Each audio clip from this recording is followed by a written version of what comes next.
Yeah, you can be the greatest, you can be the best. You can be the King Kong banging on your chest. You can beat the world, you can beat the war. You can talk to God, go banging on his door. You can throw your hands up, you can beat the clock. You can move a mountain, you can break rocks. You can be a master, don't wait for luck.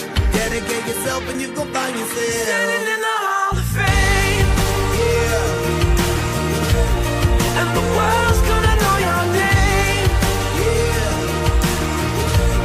'Cause you burn with the brightest flame. Yeah. And the world's gonna know your name.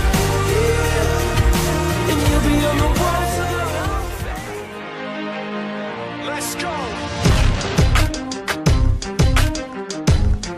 Yeah. For those of you that want to know what we're all about, it's like this, yo. This is 10% luck, 20% skill, 15% concentrated power of will, 5% pleasure, 50% pain, and 100% reason to remember the name.